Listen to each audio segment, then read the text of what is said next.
Hey y'all, and welcome to a Crazy Sock Lady tutorial. My name is Kay, and in this tutorial, I'm going to be showing you how I knit vanilla socks on 9-inch circulars. So I'll make this intro short and sweet so that we can jump right in with learning, but I just want to tell you a few little bits about how the tutorial will work.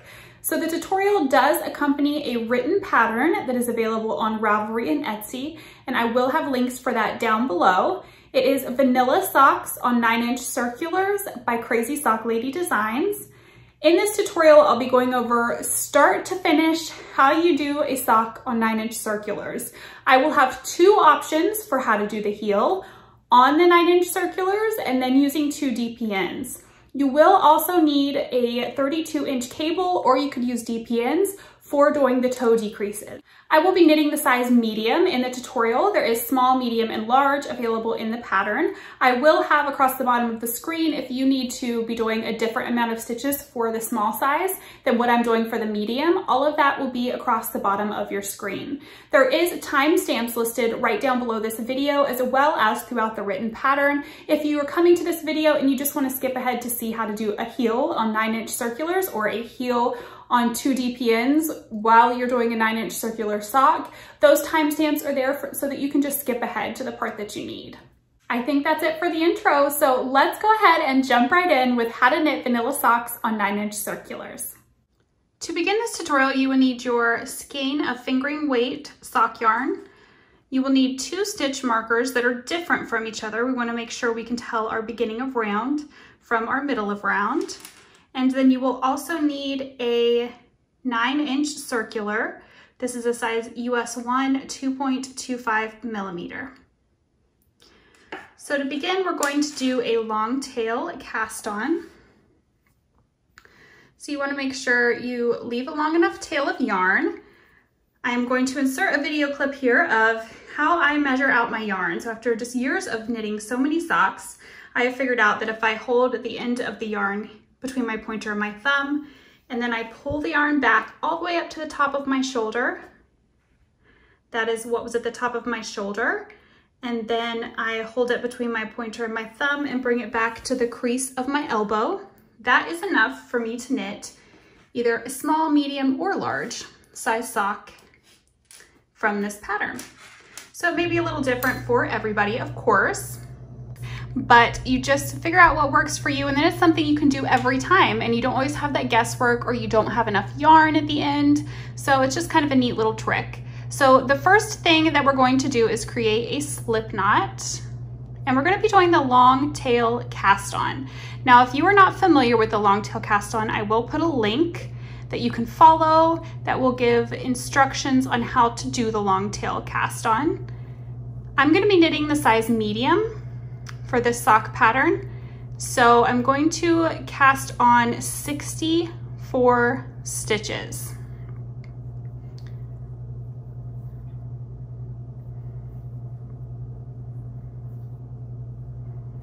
And I think it's particularly important with a 9-inch circular, that you do not cast on too tightly.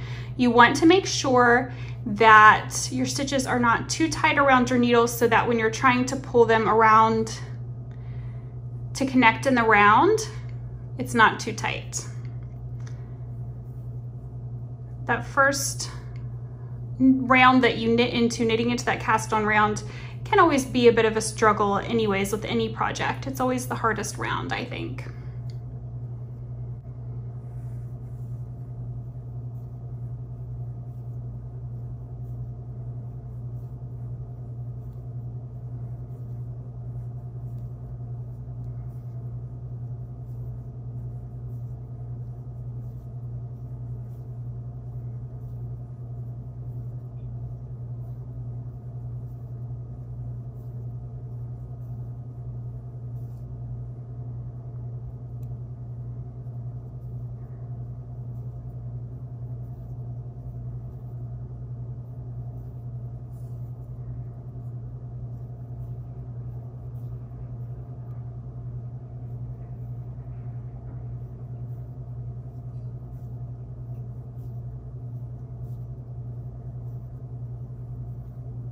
All right, I have 64 stitches, so now we need to join these in the round. First, we wanna make sure that our stitches are not twisted. So how we can do that is take a look at them here, and you can see the bumps along the bottom. It's the bottom of our stitches, what I have pulled here onto the top. We wanna make sure those are all in a line. If you have something that's twisted, it's gonna look like this. You can see everything's in a line here, and then it gets a little crazy. So you wanna make sure if something looks like that, that you pull it around so that nothing is twisted. Then we want to grab our beginning of round marker. We wanna make sure our working yarn's over here on the right side. Right here is where our working yarn is coming from. I'm going to be using this one for my beginning of round marker. So I will place it there, and we're just gonna begin our knit one, purl one cuff. So we're gonna knit this first stitch.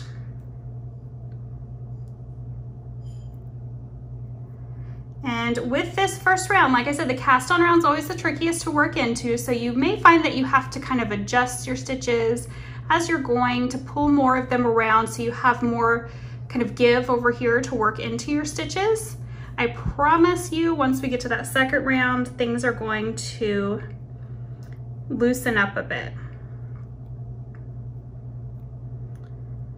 So we're just gonna continue knit one, purl one, until we reach the halfway point of our round. For me, that halfway point is going to be 32 stitches because I'm doing the size medium. So once I reach 32 stitches, we're gonna place my half round marker.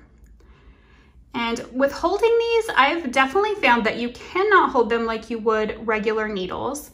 You really have to hold them lightly.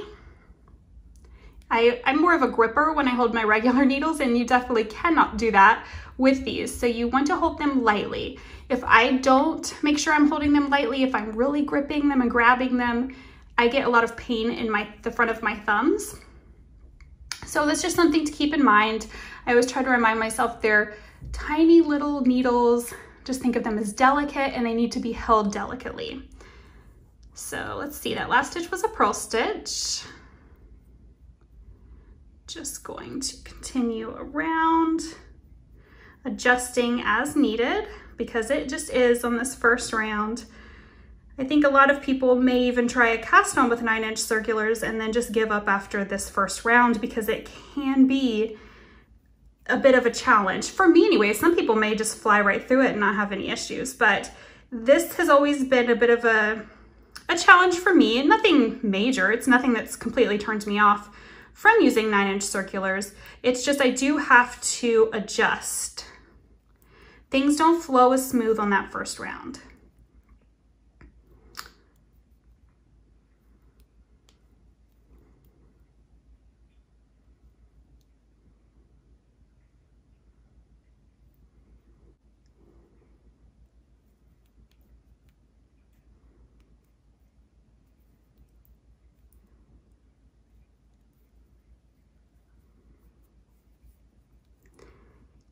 So as we go throughout the tutorial, there will be times I will turn you loose to knit a section on your own. I'm going to knit through this first round though, just to show you guys if you're struggling and you have to keep adjusting, I am as well. It's just how it is.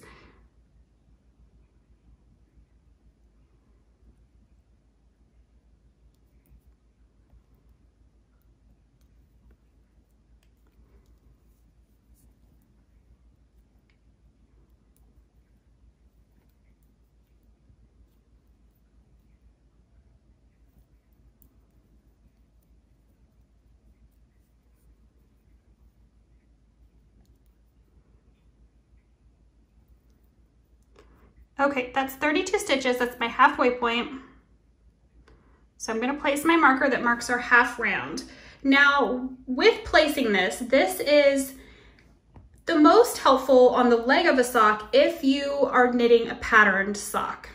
Then you have your front of sock and your back of sock.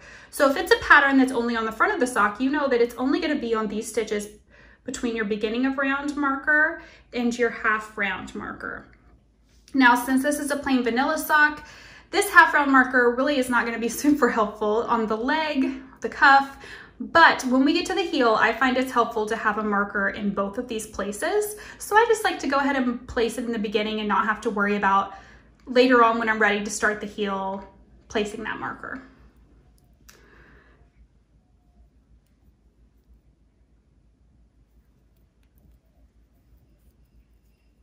Just gonna finish out the round here. You can see that things already are flowing smoother. Now I know some people like to knit, they like to start their socks, cast on their socks with a different method and then switch them to 9-inch circulars because they find the cast on is too big of an issue. So if you're a magic loop knitter, you could certainly cast on magic loop and then switch it over. That is totally up to you. I personally just like to cast on with 9-inch circulars, get through this first round, and then things just fly, I feel like, with these. It is all about just making sure you're holding them delicately. I cannot stress that enough. It's just, it is a bit of a learning curve if this is your first time using them. But I found when I started, you know, you get through that first sock and it's like, okay, I've got this. I could do another sock like that.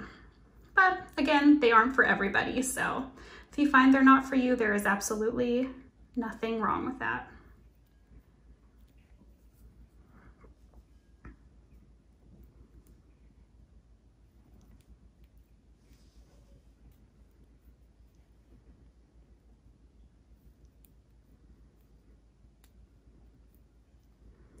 All right, we are to our end of round.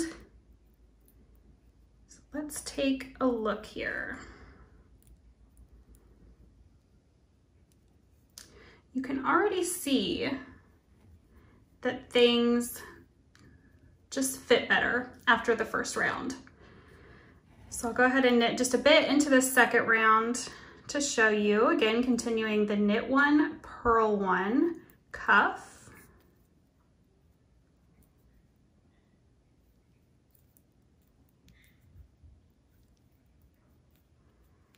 Things need adjusted less often once you get through that initial cast on round.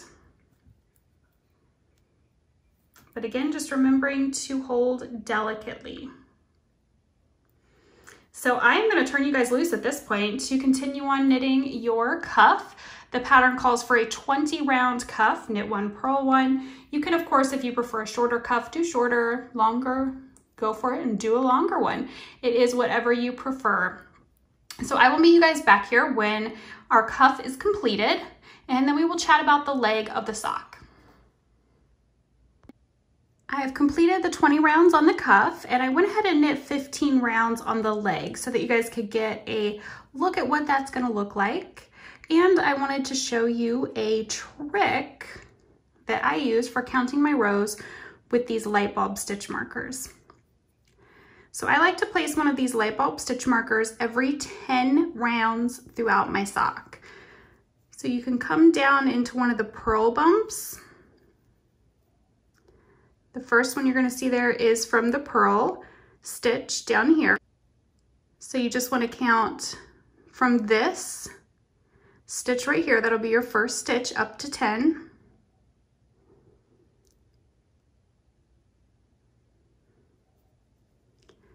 And then slide that marker under both V's of that stitch, both sides of the V. So there's my first marker placed. When I get to the next 10th round after this marker, I will place the second marker, and it just makes it easy. You don't have to go back and count that you have 60 rounds. You just can count by tens. This pattern calls for you to knit 60 rounds for the leg. You can, of course, if you want to make a shorty sock, maybe you've only knit 5 rounds after the cuff. That's perfectly fine. You can do it to the length that you prefer, but I'm going to ask that you knit 1 round less than the total rounds that you want on the leg. So if you're following the pattern, it says to knit 60 rounds on the leg. knit 59 rounds and then meet me back here because I want to show you how we're going to start our heel flap. For the last round, as it states in the pattern, we're only going to knit the first half of that round. So for mine, it'll be the first 32 stitches. So we'll only knit to this midway marker. So go ahead and do that. And then I will meet you guys back here and we are going to talk about the 2 different ways that you can do a heel flap and heel turn on 9-inch circulars. I've knit 59 rounds on the leg. So I'm following the pattern for how many rounds to do for the leg. So I did 59 rounds and now we are ready to start our heel flap. I placed a marker every 10 rounds all the way up. So there's 50 and then there's 59 rounds. So I've got 9 right here. Now we're gonna do the 60th round, and that's the round that I like to start my heel flap on. So for this one, we are only going to knit across the first half of your stitches. So to that marker that you have placed at the halfway point. And then we are going to start our heel flap on the back of our sock. There are 2 different ways that you can do your heel on 9-inch circulars. I'm going to show you the first one, this first round, and then right after we do the heel on this one, I will insert how you can do the heel with DPNs. This first one, we're going to do it all on the 9-inch circular, and then I'm going to show you how to do it on DPNs, which is actually my preferred way. So you can see which one you like better. You can try both. I've done it both ways and I just prefer to do it knitting the heel flap and the heel turn on 2 DPNs, which is what you'll see next. But like I said, for this one, we are going to do it all on 9-inch circulars because I've had a lot of questions about how you can do it all on 9-inch circulars, and you can. I just find it's a little bit more uncomfortable to do it on 9-inch circulars. I like to split it, but we'll show that on the next part. So we've knit across the front to our halfway marker. Now we are ready to begin our heel flap. On the first row, because our heel flap, we are going to be working flat across the back half of our sock. So the second half of our total stitches. We're not going to be touching anything up here for this section. So we're going to be just working flat. We're going to be doing rows back and forth. Our first row, we have the yarn in the back. We're going to slip the first stitch, knit the second stitch. And we're going to repeat that all the way across to our beginning of round marker. So just slip purlwise with the yarn in the back, knit all the way across. Now I want you to have a little marker on hand that matches this marker, or that, you know, you can just tell it apart from your beginning of round marker, because we're going to adjust that. But slip and knit all the way across.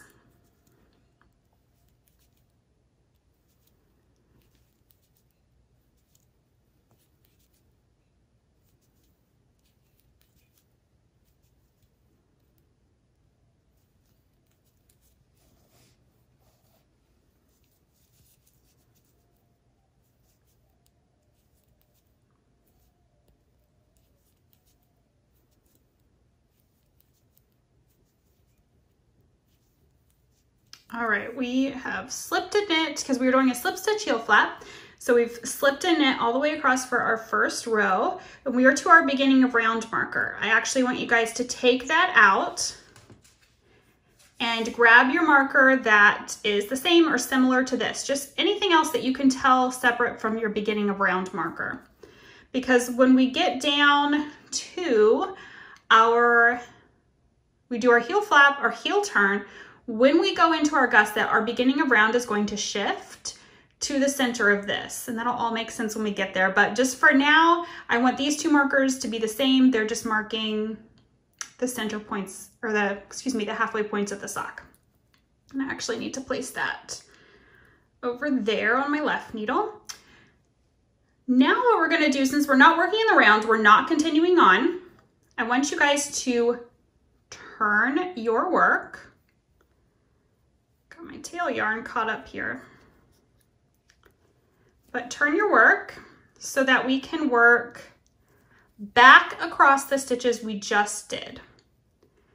And we're gonna do row 2 of the heel flap, and that is slip purlwise with the yarn in the front, and then purl across to our marker.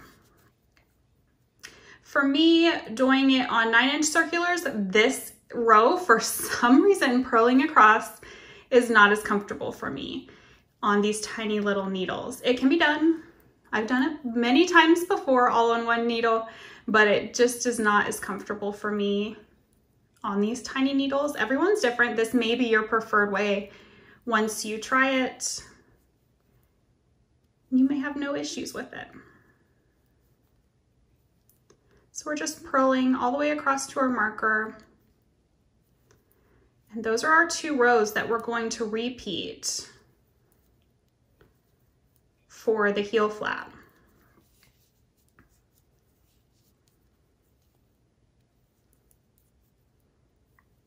I thought it was important to show you guys both ways that this heel can be done, because it never fails when I knit with 9-inch circulars. I have questions about the heel. That is the most asked question that I have when I'm knitting with 9-inch circulars, is how is the heel done? So I thought it was important to show you guys both ways that it can be done, because everybody has, you know, their own things that they're comfortable with. Okay, so we've purled all the way across. Now we're not working in the round, so we're turning our work, just leaving that marker there. And we're gonna do the slip knit across again. So we're back to row 1, and we're just repeating row 1 and row 2 of the heel flap. And I'm gonna actually turn you guys loose to knit this section, and I'll meet you back here when the heel flap is done. So how many rows that you're gonna do for your heel flap depends on your size. So I'm doing the medium size. I'm going to do 32 rows on my heel flap. So I'm repeating row 1 and row 2 a total of 16 times. And like I said, that depends on the size you're doing. If you're doing the small or large, you're gonna have a different amount that you need to do. But meet me back here when you have finished your heel flap, and then we will go into how the heel turn is done. I've completed my slip stitch heel flap. I've done all 32 rows, and this is what it should look like. You can see the raised spots are our slip stitches, and then in the background there, the lower spots are our knit stitches. So I love a slip stitch heel flap for this part of the sock, the heel flap, because you really want something that's a little bit of squish there. You want some sturdiness there, a little denser of a fabric, because that is your hardest worn spot of the sock. So I love this slip stitch heel flap for that reason. Let me turn around here so you can see what the back side looks like and show you the trick for counting your rows. I normally just do a notepad, write 1 through 32, and mark them off as I go. But if you don't have a notepad handy, this is an easy way to double check how many that you have done. You can see our rows here, the stitch right there above my thumbnail. That is where we pulled the yarn, we held it in the back and slipped that stitch. So if we just count how many of those we have, then times that by 2, that should give us 32 rows for this size that I'm doing.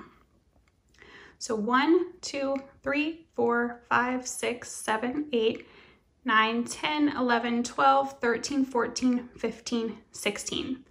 Times that by 2, and you can tell that you've done 32 rows. Just a little trick there. So now that we've done our heel flap, our next section that we're going to work on is our heel turn. We want to keep these 2 markers right here. Those are going to be very handy when it's time to pick up our gusset stitches. So make sure that you still have those 2 markers right there. And for our heel turn, we're going to be working flat again. So we're not joining in the round yet. The first row, we're going to hold the yarn in the back, slip this first stitch purlwise, and then for the size that I'm doing, I'm going to knit 16.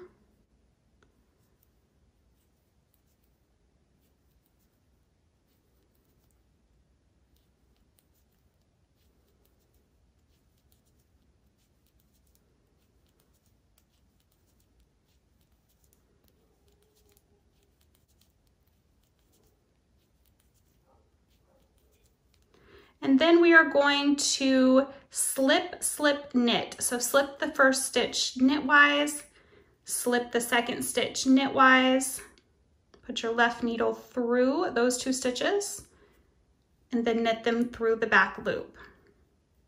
Then knit 1, turn your work.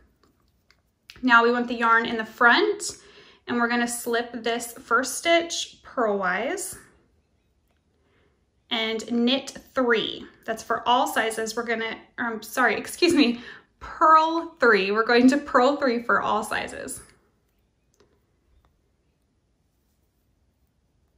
Then we're going to purl 2 together, and then purl 1. Turn your work. And now we're gonna be repeating, we're gonna do 2 rows, and these next 2 rows that we do are what we're going to be repeating for the entire heel turn until we get to the very last row that we do. So we're going to have the yarn in the back, slip the first stitch purlwise, and then we're gonna knit across to 1 stitch before the gap. If you look at your work there, you can see there is a gap. These stitches have not been worked. We're not gonna worry about that. Each row that we do, we're gonna be working more of these stitches. So we've slipped that first stitch. We're gonna knit to 1 stitch before the gap.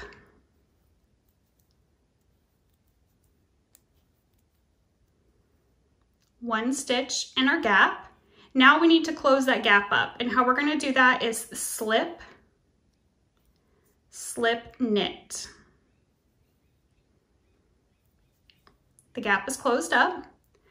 Then we're gonna knit 1 and turn our work.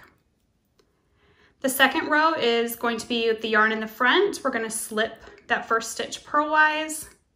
Then we're going to purl to 1 stitch before the gap. See our stitches there and then the gap. So we need to purl to that point.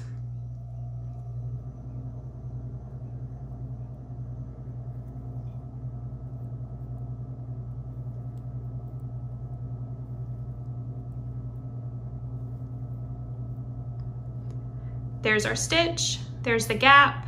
Now we're going to purl 2 together, purl 1. And those are the 2 rows that we're gonna be repeating. I'll show you those one more time, and then I'm gonna turn you loose to finish this heel turn. So the first row, we're gonna have the yarn in the back, slip 1, knit to 1 stitch before the gap,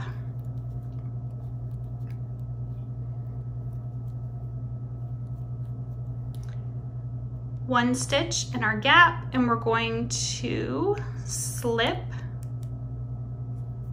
slip, knit, turn our work, yarn's in the front, we're gonna slip that first stitch purlwise and purl to 1 stitch before the gap.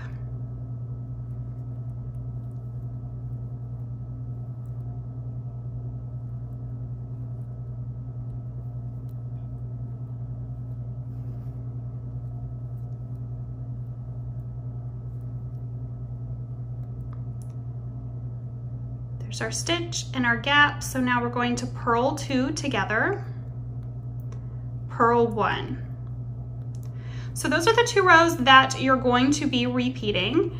The only thing that will be different is on your very last purl row, you will purl that first stitch instead of slipping it. So I'm gonna go ahead and work through this to that very last purl row, and then I will come back and we'll work that row together. You can tell that you're getting close because these stitches will get less on the sides, the ones that have not been worked. And when you get down to where there's 2 stitches on each side that have not been worked, you will know you are to your last 2 rows.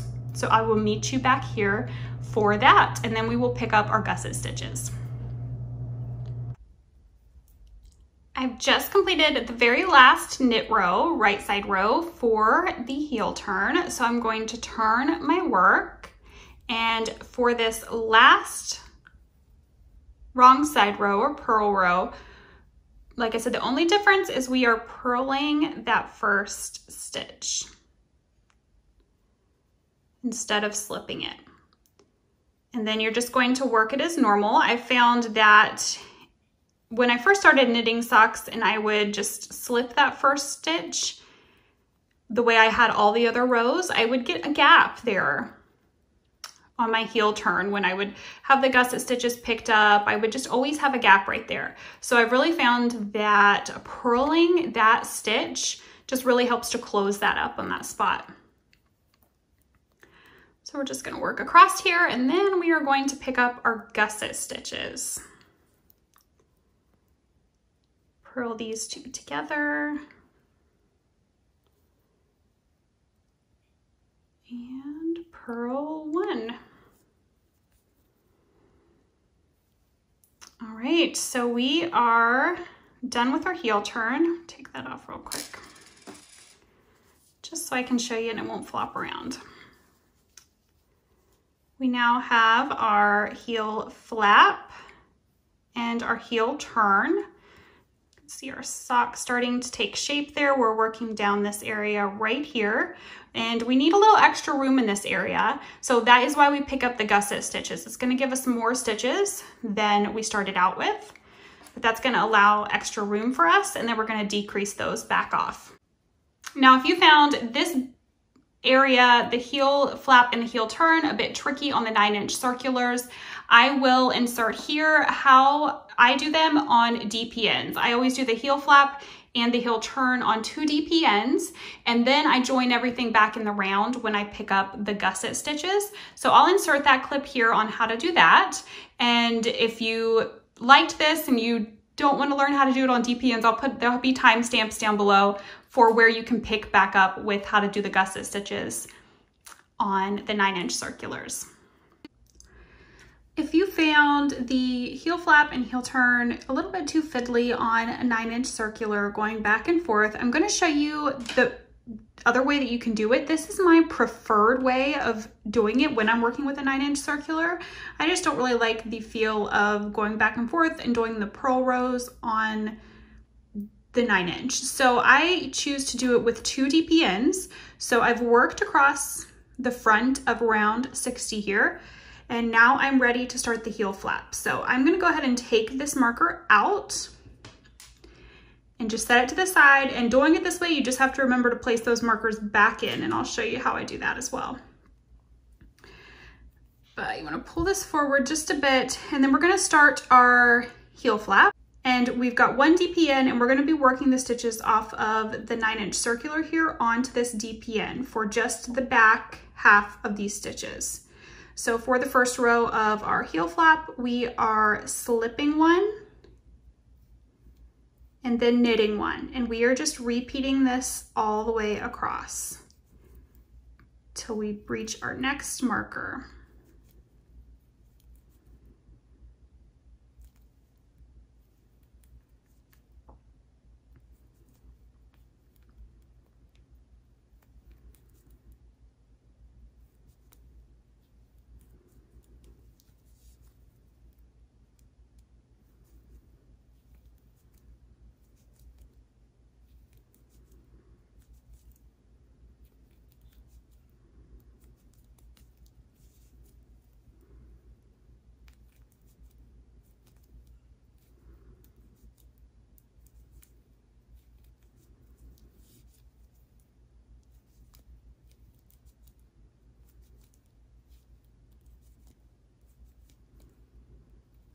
So we've reached our next marker, and then we're going to go ahead and take this marker out as well.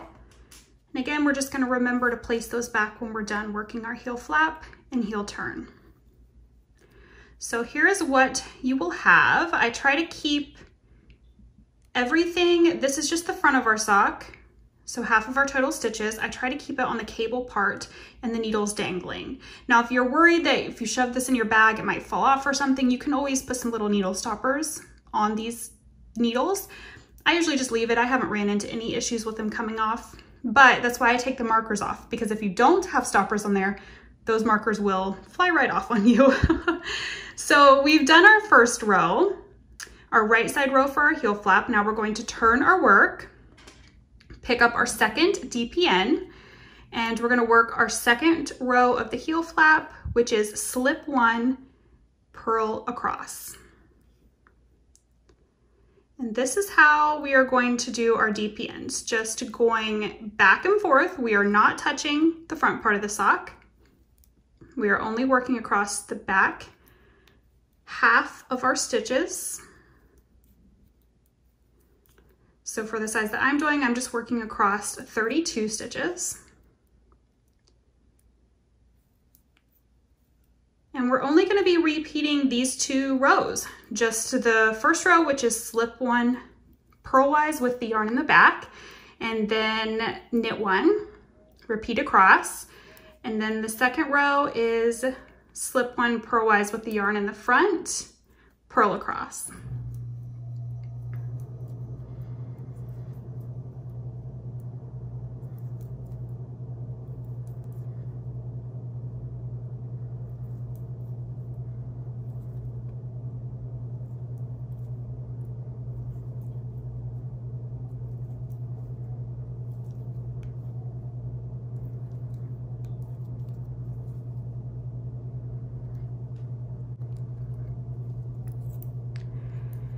And that's our second row. So then you just turn the work again, still just leave these 2 needles dangling. You're only working with these, and you're gonna repeat row 1 again and then row 2. And you're gonna keep repeating those 2 rows until you have, for the medium size, until you have a total of 32 rows. So you're repeating this 16 times. You're repeating row 1 and row 2 16 times. That is for the medium size. And when you guys have reached the point where you need to be for the size that you are doing for your heel flap, I will meet you back here to show you how to do the heel turn. I've completed the 32 rows of my heel flap. So this is what it will look like. We've got a slip stitch heel flap, which provides a lot of extra cushioning right there, because this is going to be the hardest worn part of most socks. So this really gives us that extra bit there that we need, so it doesn't wear through as quickly. I want to show you guys a little trick before we continue on with the heel turn on how to count your rows when you do your heel flap. I like to just write out 1 through 32 and cross them off as I go.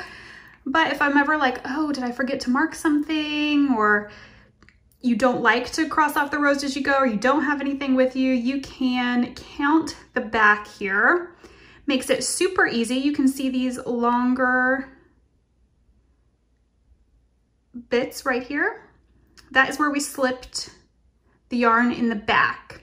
So if we just count those, we should have 16 for the medium size. And then this is just 1 row, 1 of these. So you take whatever you get, times it by 2, and you should have your total amount of rows that you needed. So let's see. Just count 1, 2, 3, 4, 5, 6, 7, 8, 9, 10, 11, 12, 13, 14, 15, 16 times 2 gives me 32, and that's what I needed for my heel flap rows. And I've still just got these hanging out.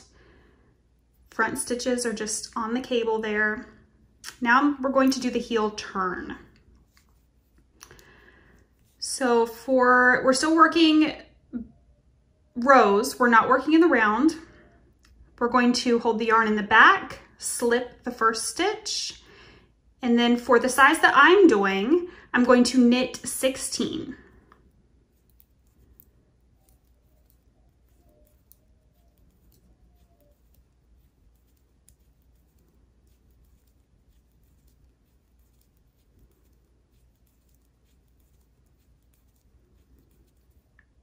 Then I'm going to do, with these next 2 stitches, a slip, slip, knit. So slip the first stitch knitwise, slip the second stitch knitwise, and then I'm going to knit those 2 together. Then knit 1. Now we're going to leave these stitches unworked and turn our work so that the wrong side is facing us. We're going to have the yarn in the front, slip the first stitch purlwise, and purl 3. You're going to purl 3 for all sizes. Then purl 2 together, purl 1. Now we're going to turn our work again. We have unworked stitches over here and unworked stitches over here.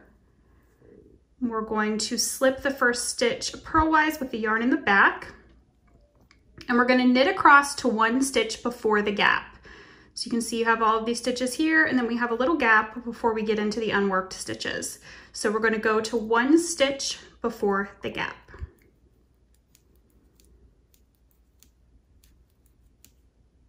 Now we need to close that gap up, so we're going to do a slip, slip, knit, knit 1. Turn your work.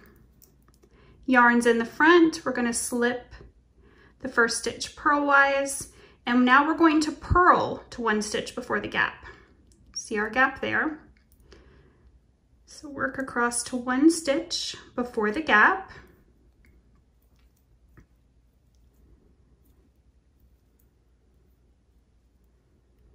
We need to close that gap up, so we're going to do it by purl 2 together,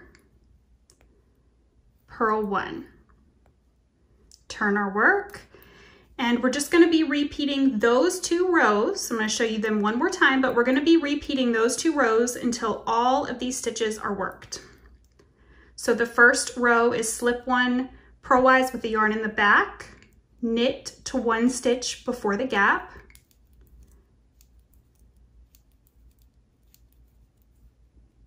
there's our stitch and our gap. We're going to slip, slip, knit,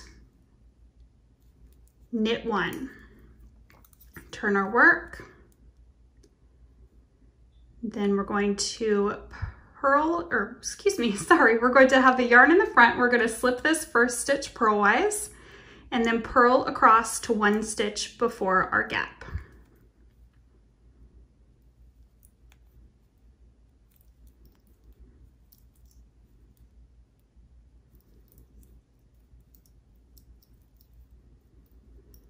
Then we're going to purl 2 together, purl 1. So those are the 2 rows that you're going to be repeating until all of these stitches have been worked. There is only one exception. When you get to your very last purl row, you want to purl that first stitch and not slip it. So you can kind of tell when you're getting to the end, because you will only have 2 stitches over here that are unworked and 2 stitches over here that are unworked. And that'll mean that you're to your last 2 rows. So then you'll do a right side row, and then on your purl side row, you're gonna purl that first stitch. I will meet you back here for that last row, and then I will show you how to join everything back in the round on your 9-inch circulars. I'm to the last row of my heel turn. You can see I have 2 unworked stitches over here. So for this one, like I said, the only difference in how we've been doing it to how we're going to do this one is instead of slipping this first stitch like we've been doing, we're going to purl it.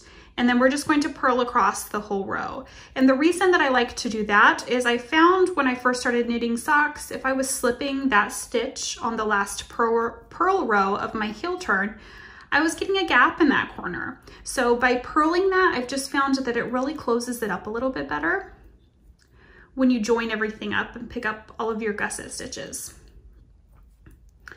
So we're just gonna purl across the rest of this row here to 1 stitch before our gap, purl 2 together, purl 1. So now we've finished our heel turn, and we're ready to join everything back up on our 9-inch circulars. We can be done with these. So I'm going to set this one across.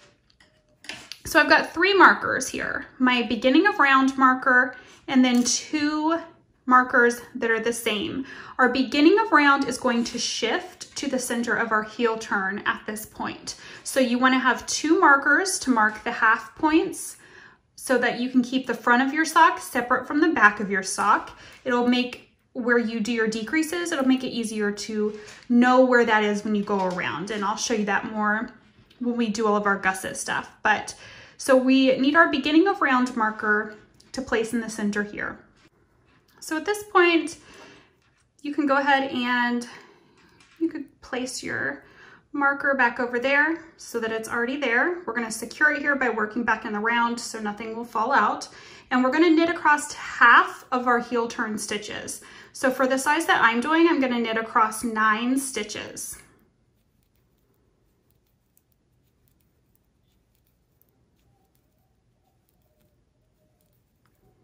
Then I'm going to grab my beginning of round marker, place it on the needle, and then knit across the other half of the heel turn stitches.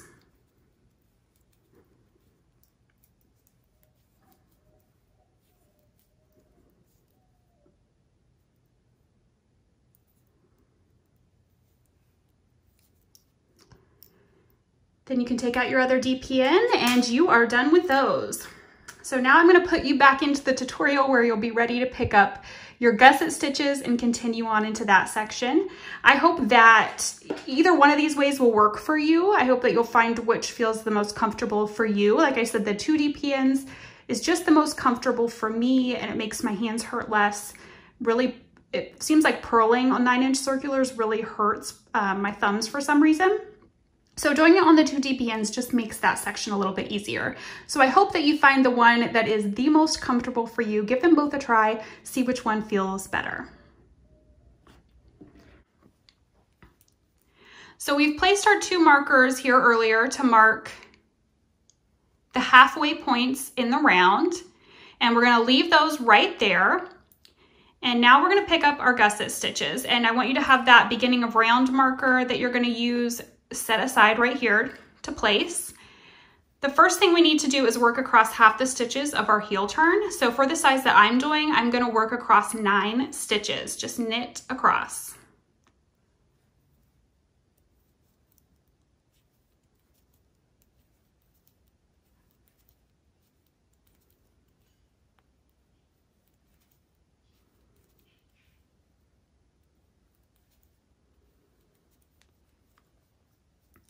Now we need to place our beginning of round marker.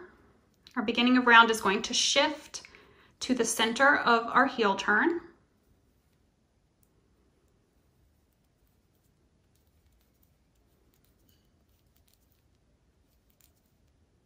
We're just working across these last stitches of our heel turn. And now we're ready to pick up our gusset stitches. Now for this, you may want to just take this off for a moment because as you're picking up these stitches, that marker may fly off. So you can just take off that halfway marker for now. I'll remind you to put it back on. And we need to pick up our gusset stitches along the side of our heel flap. So you want to turn it sideways and you want to pull, it can curl up a little bit there on the edge. You want to pull that back so that you can see these V's here on the furthest part of your heel flap. That is where we're going to pick up our gusset stitches. So for the size I'm doing, I'm picking up 16 stitches along the side of the heel flap. The way that I'm going to do that is stick my right hand needle under both legs of the V that's going down, wrap the yarn, pull it through. I'm just going to do that through each one, making sure that I pull the heel flap back so that I can see I'm on the furthest V.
Got my 16 stitches picked up, and now a little trick. I like to pick up an extra stitch here so that it helps me to avoid a gap. Now I'll show you when the sock is done. I guarantee I will still have a small gap on one side of this, where this portion is, but I'll show you how to close that up as well when the sock is completed. But to pick up an extra stitch, I like to come down to this ladder.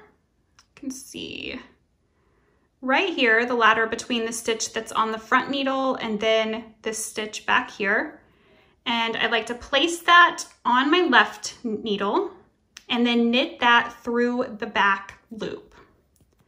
That really closes it up. If you knit it through the front loop, it will leave a gap. So knit it through the back loop and then grab your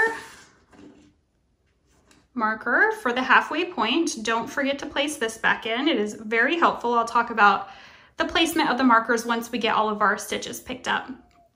So place that, and then you're just going to knit across the instep or the front of your sock.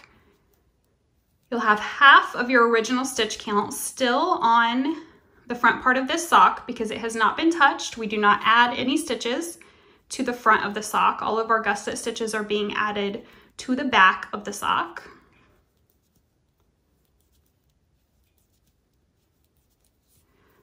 So we're just gonna work across here, and this is where if you were doing a pattern sock, you would want to make sure that you remembered to pick up right back in pattern.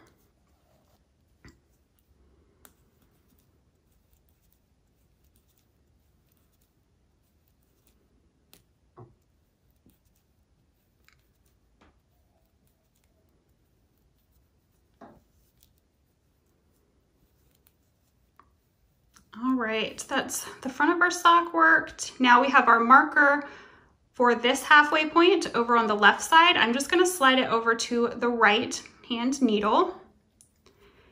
And then we're just picking up our gusset stitches backwards from the way we did before. So we're gonna start by picking up that extra stitch. So pick up that ladder on the left hand needle and then knit it through the back loop to twist it. Then we need to pick up 16 stitches along this side of the heel flap. So you can just start right there by picking up the V and doing it the same way, picking up 16 stitches. For the size that I'm doing, make sure you're picking up the correct amount of stitches for the size you're doing. If you're doing the small or the large, I'm doing the medium.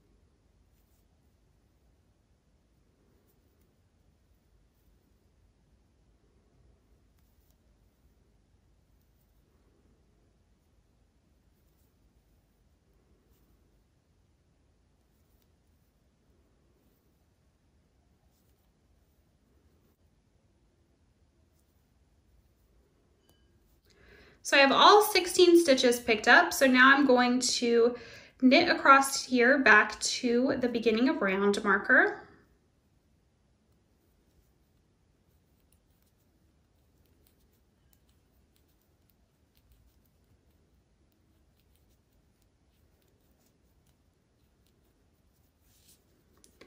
Then you're just going to slide that marker, and I want to show you the reason for the placement of these markers. So I like to have my beginning of round marker right there for a couple of reasons. I feel that it makes it easier to count my stitches. So you can see we have our halfway markers here, and this is the front of our sock in between those two halfway markers. That's the instep or the front of your sock. If you're doing a pattern, having those markers there really helps to just keep your pattern in those sections when you're doing a 9-inch circular. Another reason for the placement of these 3 markers is it really helps you with doing your gusset decreases. So our gusset decreases are going to be done right before this marker and right after this marker. So at these 2 points right here is where we're going to be doing all of our gusset decreases. So you'll know when you get to 3 stitches before this marker, you're going to do a gusset decrease. And then you'll know over on this side that after you slip this marker, you're going to do a gusset decrease. Then having that one here, those there, that really helps you to count, because with our gusset decreases, we have a lot of extra stitches here and we need to decrease back down to our original stitch count. So for the size I'm doing, my original stitch count is 64. So if I split that, I'm going to have 32 stitches on the front, 32 stitches on the back. So instead of having to count every single stitch every round, or even if I didn't have that beginning of round here, I would have to count all of these stitches to just double check and see, am I back to my original stitch count yet? But with having this split in half and these markers here and this marker here, I only have to count half of those stitches. So I can count and see if I'm back down to 16 on this side, and then if I'm back down to 16 on this side. So it really just helps to make it easier to count and keep track of where you are with your gusset decreases. So now I'm going to show you the 2 rounds that you're going to be repeating for your gusset decreases. We are going to be decreasing every other round. So our first round here is going to be our decrease round, and we're going to just knit across until we're 3 stitches before this marker. Some patterns will say 3 stitches before the instep. So it'll be 3 stitches before the front of your sock begins.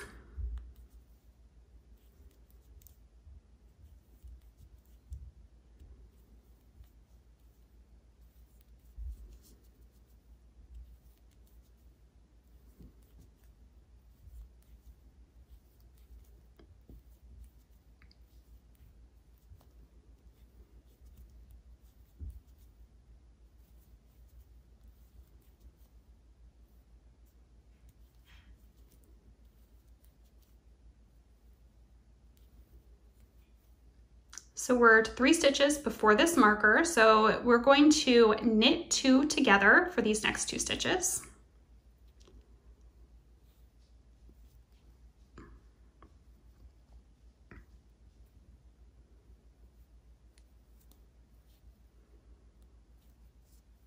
And then knit 1. Slip that marker and just knit across the front of your sock.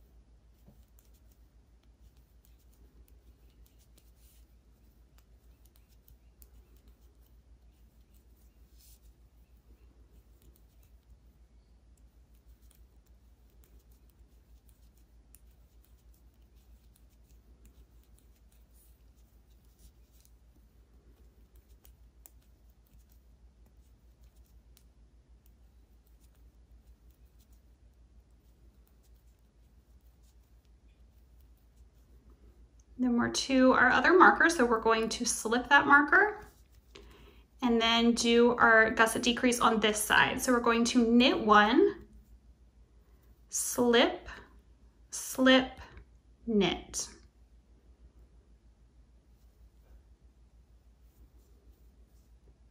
And then we're just going to knit across to our beginning of round marker. So that is our decrease round. We're going to do the same decrease round every other round until we are back down to our original count for the back of our sock.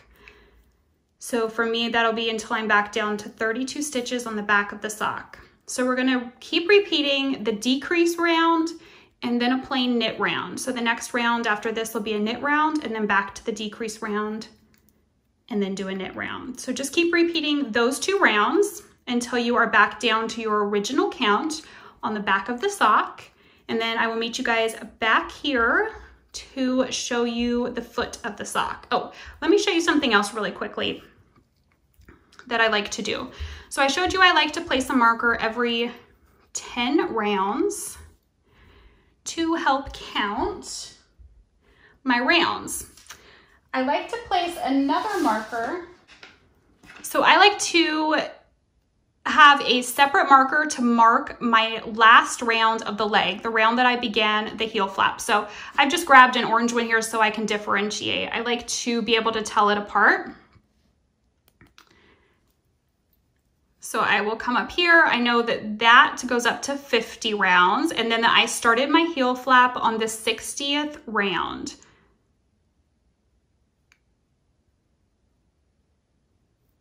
So I will just come up to the next place where I would put the next 10th round marker.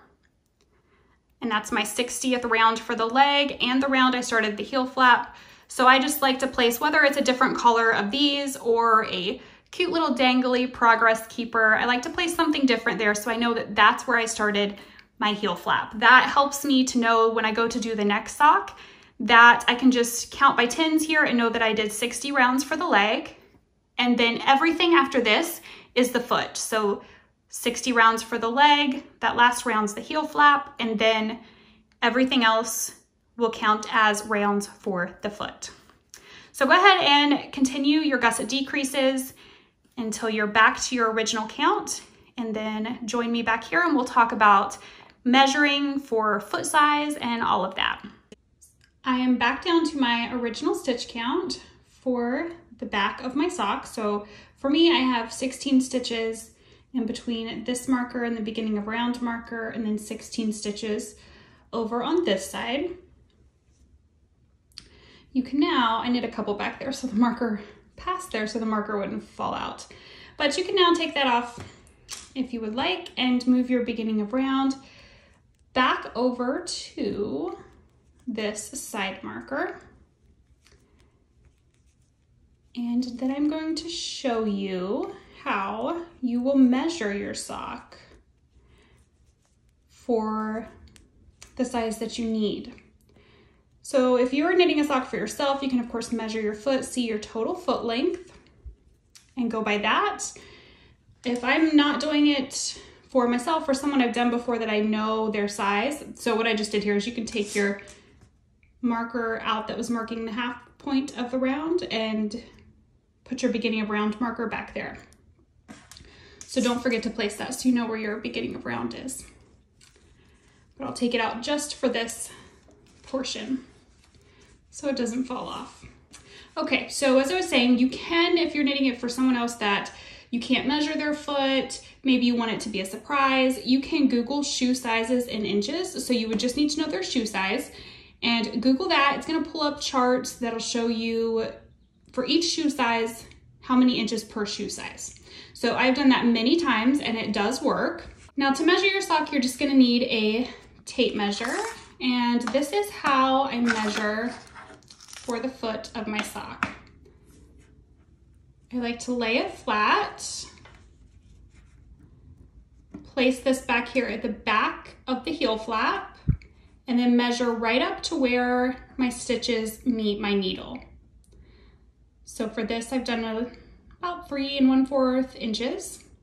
And then I'll just keep measuring down until I am 1.75 inches away from the total foot length that I need. And that's for the size that I'm doing. It's gonna be different for the small and the large size. But for the medium size, I go until I'm 1.75 inches away from the total foot length. And then that is when I start my toe decreases. So for this next spot, you guys are just gonna be knitting in the round all the way until you reach that spot that you're ready to start the toe. And I'll turn you guys loose to knit the foot of your sock, and we will meet back here ready to begin the toe decreases, which for the toe decreases, I do not do them on 9-inch circulars. We will be switching to magic loop. You can of course choose to use DPNs if you prefer, but I'm gonna use magic loop for the next spot. So make sure that you have either DPNs or magic loop in the same size that you're using for the 9-inch. And we will do our toe decreases with those because it just gets too small to finish out on 9-inch circulars. So I just like to go ahead and switch over when I begin the toe so that I'm ready to go. I've knit all the way down my foot and I'm ready to start the toe decreases. I continued placing my markers all the way down so that it makes it super easy to count how many rows I've done and then make the second sock to match. So when we get to this point on our 9-inch circulars, I have one more stitch here to knit. I did that so my marker would not fall out. We want to go ahead and remove our beginning of round marker. We can set that off to the side. And you can do this on DPNs or magic loop. I prefer to do it on magic loop at this point. So I have got a ChalGu 32-inch circular US 1 2.25 millimeter, same size I'm using for this. And I'm gonna go ahead and transfer everything over to our 32-inch circular here so that we can get set up to do our decreases in magic loop. And when I do this, I go ahead and jump right in with my first decrease round. So I'm going to show you how I transfer everything over and get the decreases started at the same time. So I have removed our, hopefully that cable will not make too much noise. I have removed our beginning of round marker. So I'm just going to go ahead and jump right in with knitting the first round of the toe decreases. So I've got one of the needles here for our 32-inch. We're going to knit one. Then we're going to do a decrease. We're going to slip, slip, knit.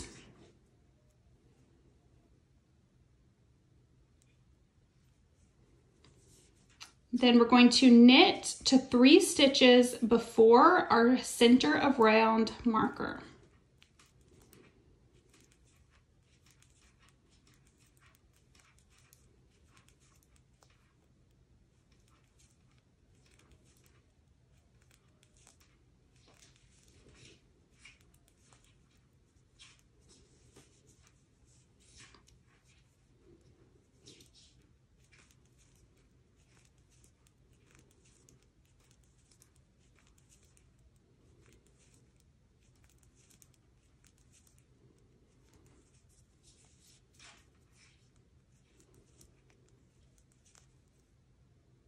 Okay, 3 stitches before our center of round marker. So these 2 stitches here, we're going to knit 2 together,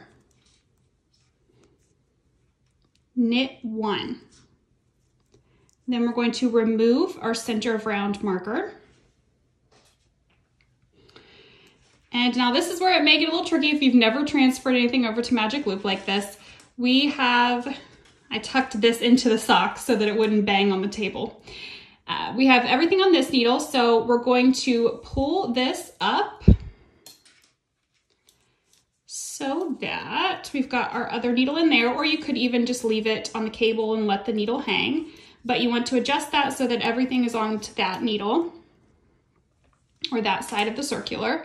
And now you have this needle and you're ready to begin with the back of the sock. So we're going to knit 1, slip, slip, knit.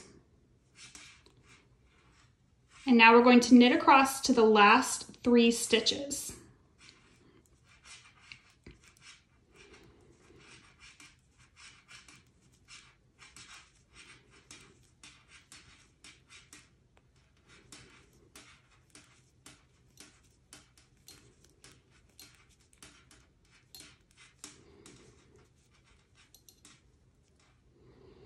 Get a little tricky down here with all these needles, how to hold it.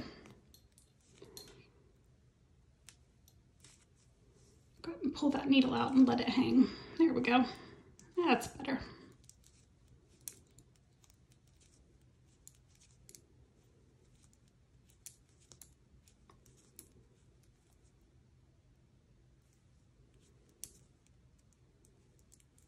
Now we're to our last 3 stitches, so we're going to knit 2 together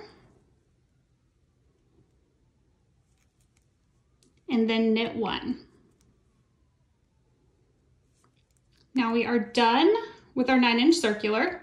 Like I said, you could do this with DPNs if you wanted. If you prefer to use DPNs over magic loop and you know how to get all of that set up, you can certainly go ahead and use your DPNs for the toe decreases. I just like to grab a magic loop cable and go to town on it. So that is our first round. We have decrease here, decrease here, and decrease here. So we're doing 4 decreases. And then our next round is going to be a plain knit round. Repeat round 1, the decrease round, and round 2, the plain knit round, until you have, for me, for the medium size, it'll be 16 stitches on each needle. So 32 stitches total, 16 stitches needle 1, 16 stitches needle 2. And then at that point, I will meet you back here and tell you what the next step of the toe decreases are. I've decreased down to where there is 16 stitches on my front needle and 16 stitches on my back needle. So the next part of the sock, we are just going to repeat the decrease round every round. No more plain knit rounds. So knit 1, slip, slip, knit, knit across to the last 3,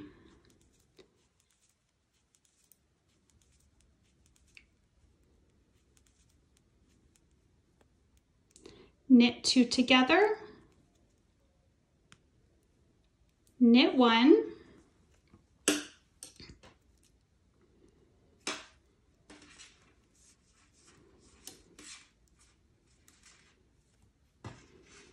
and then on our back needle, knit 1, slip, slip, knit, knit across to the last 3 stitches,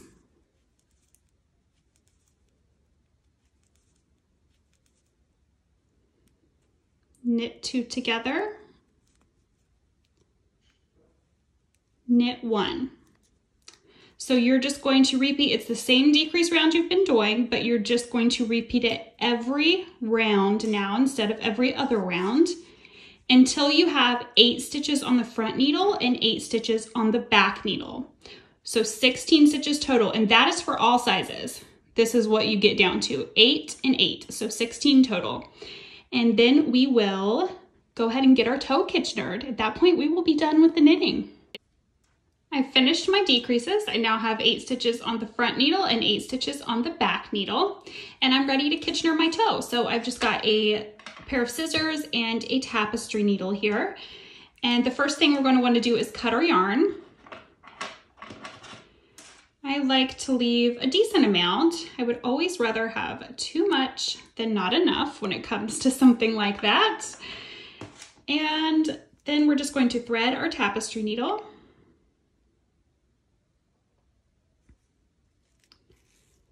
And begin to Kitchener our toe.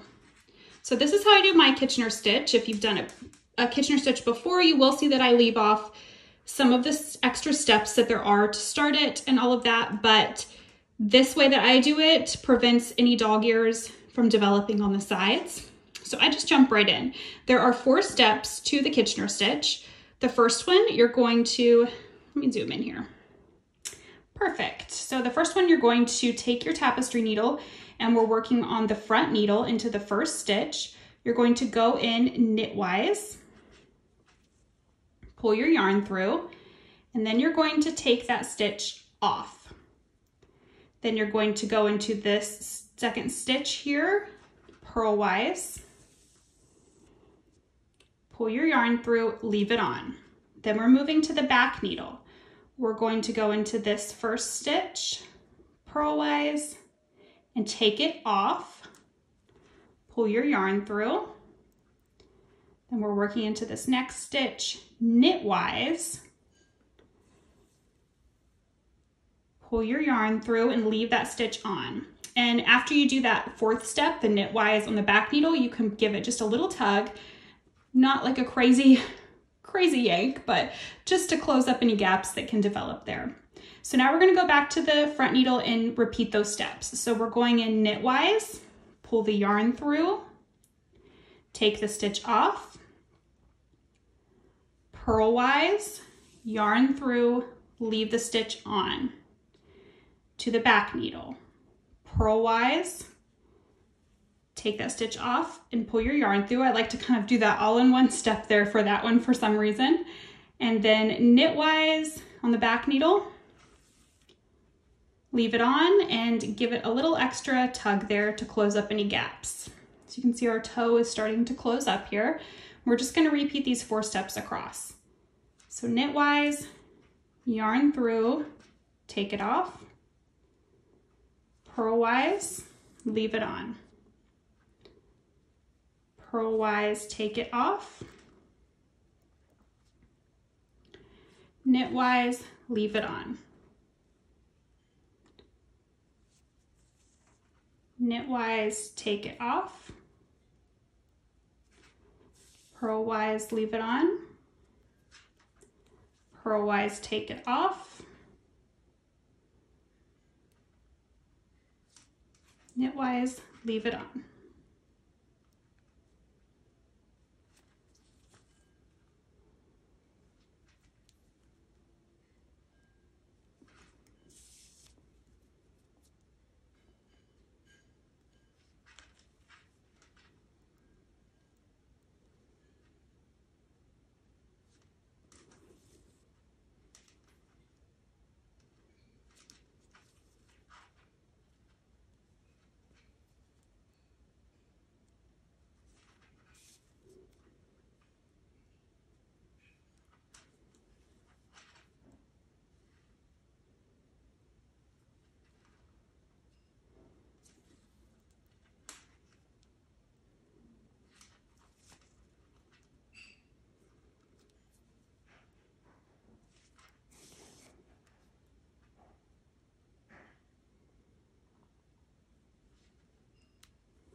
So we've just done the last 4 stitches there, and we're left with 2 stitches on our needle.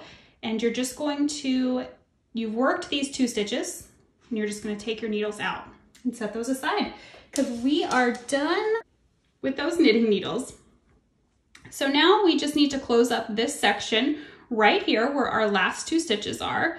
You can see over on this side, we do not have any big dog ears that can kind of stick out if you do the first starting step that is sometimes recommended on a Kitchener. So now we just need to close this up so that we don't have anything on that side. So the way that I like to do that is I put one hand up inside of my sock. And let me zoom back in. There we go. I've got my pointer finger right there so that I can see the gap that I need to close up.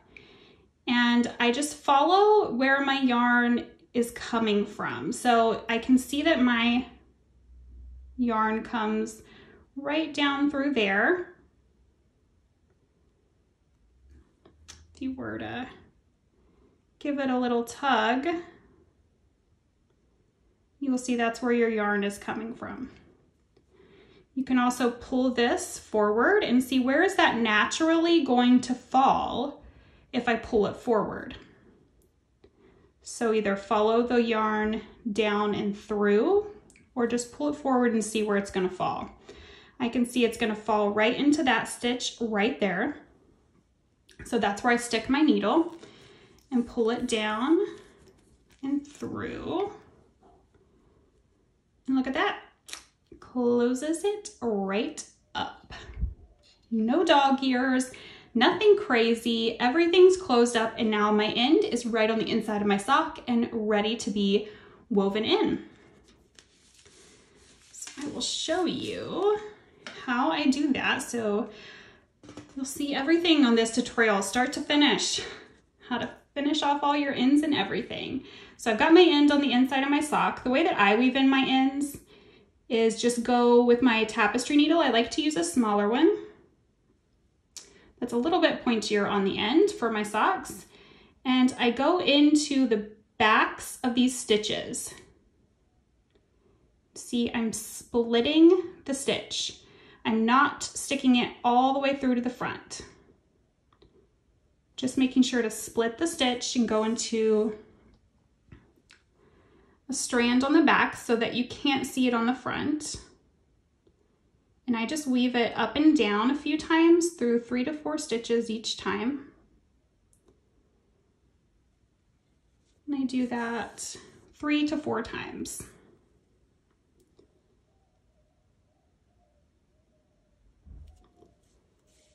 All right, so that one's done. So I'm going to cut my yarn. And I don't take it off the tapestry needle yet. I'll show you why here in just a second. But if you take a look here, you can see where I wove that in, but y'all, it's on the inside of your sock. Nobody's gonna ever see it. I have done this since I started knitting, and this is how I weave my ends in on crochet too, just through the backs of some stitches. I've been doing that since I first learned to crochet, which was when I was a child, and I have never had any ends come undone. So I figure if somebody is looking that close on the inside of my items, they need to back away a little bit. Okay, so I leave this yarn on the tapestry needle and I go back and I double check my heel section at the point where my heel flap joins with the front of my sock, just to see if there are any gaps. This side's closed up really well. This side does have a little gap. Super easy fix for this, one that I've always done and I don't mind doing one bit, just to kind of close that up even more, is I'm gonna do it the same way I would weave in my ends, just to start here and secure my yarn.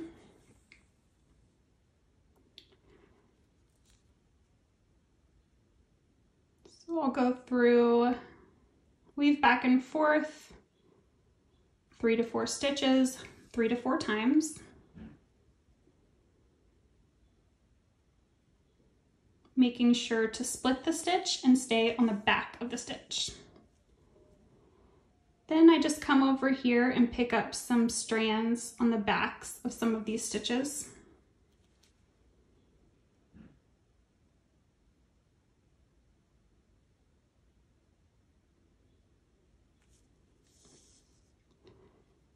Just up and down where I can see that there are a couple of little gaps.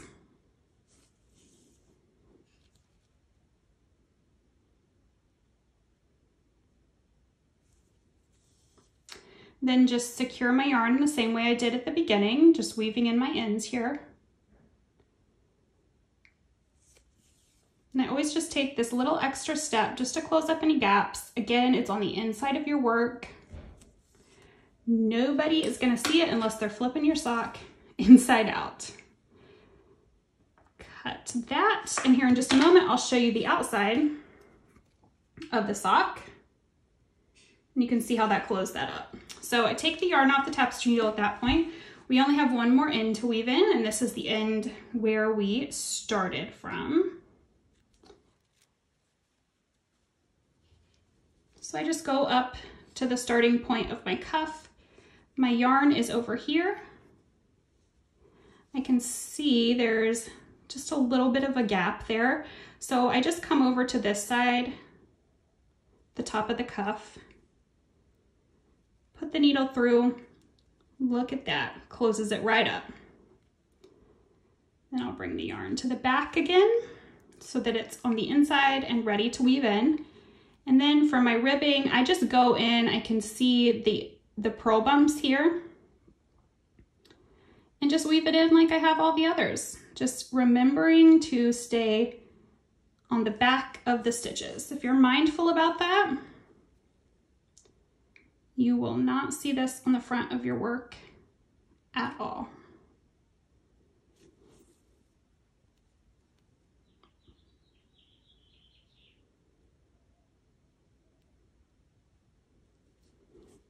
And done. So let's cut this.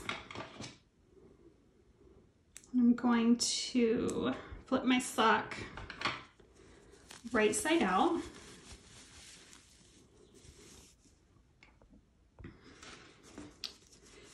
And we're going to take a look.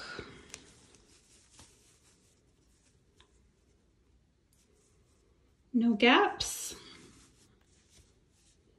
No gaps. Done. Completed. We have finished knitting our sock on 9-inch circulars. I hope that you guys found this tutorial helpful for how to do this method and for the 2 different ways that you can do the heel. I hope that one of those ways is comfortable for you and you find what works for you.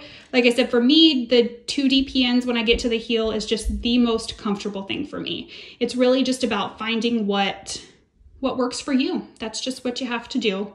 So I hope that you guys enjoyed this and that you learned some new things. Maybe it was your first time learning socks and now you feel comfortable knitting socks on 9-inch circulars.